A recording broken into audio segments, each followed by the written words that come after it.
মাননীয় স্পিকার, একটু আগে বেশ ঝমঝম করে বৃষ্টি হয়েছে।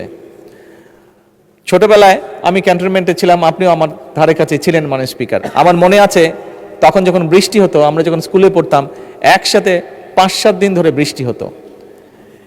বিশেষ করে ক্যান্টনমেন্ট এলাকায় যেহেতু অনেক গাছ গাছে ছিল, সেখানে বোধহয় একটু বেশিও হতো খুব সম্ভবত। মাননীয় স্পিকার, আমরা খেয়াল করেছি হঠাৎ করে, আমি অনেকদিন পরে দেশে এসেছি, বাট এসে আমার খুব নজরে পড়েছে বৃষ্টির পরিমাণ বোধহয় দেশে অনেক কমে গিয়েছে।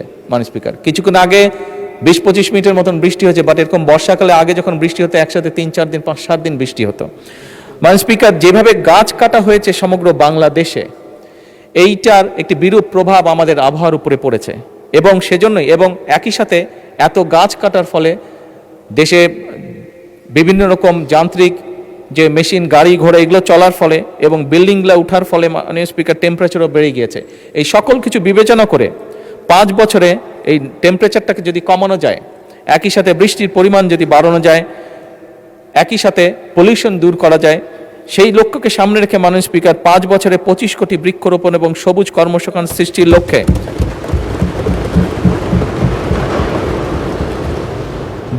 বনায়ন সৃজনের জন্য ইতিমধ্যেই উদ্যোগ গ্রহণ করা হয়েছে। মাননীয় স্পিকার, আসন্ন বর্ষা মৌসুমে আমরা চেষ্টা করছি ইনশাআল্লাহ 3,14,00,000 চারা আমরা রোপণ করব সারা দেশে।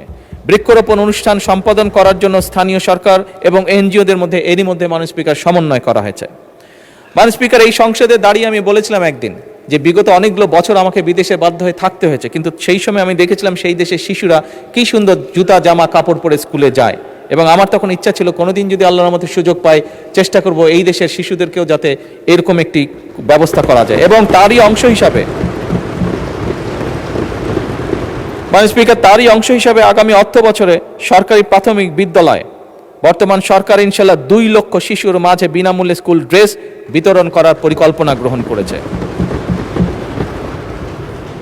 এছাড়াও বিভিন্ন স্কুলে পর্যায়ক্রমিকভাবে 1 টিচার 1 ট্যাব পরিকল্পনা বাস্তবায়নের কাজ শুরু হয়েছে। মাননীয় স্পিকার, এবং শুধু স্কুল ড্রেস নয়, স্কুল ড্রেসের সাথে বাচ্চারা যে তাদের খাতা কলম বই নিবে, তার জন্য আমরা একটি ব্যাকপ্যাকও তাদেরকে দিব। যেই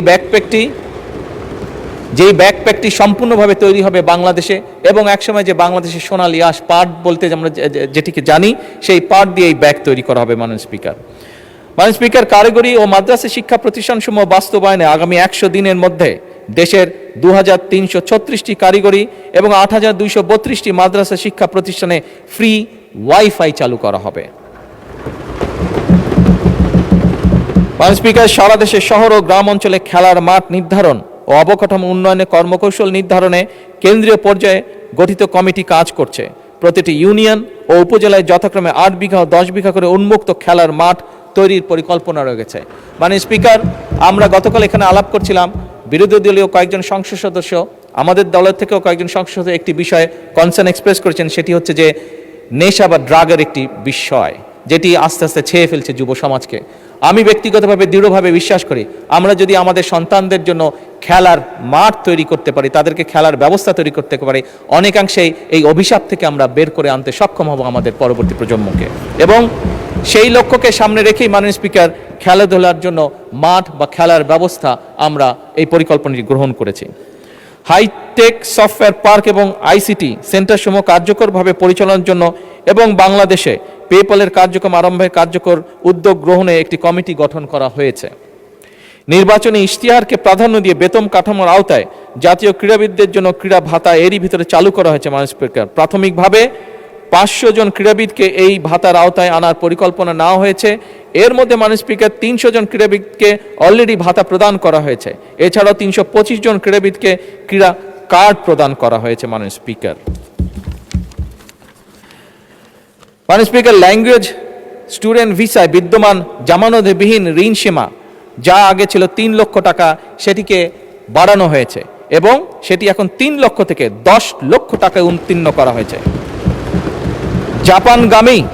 জাপানগামী শিক্ষার্থীদের জন্য ভিসা প্রাপ্তির পূর্বেই সার্টিফিকেট অফ এলিজিবিলিটির ভিত্তিতে এই ঋণ প্রদান সহজীকরণ করা হয়েছে।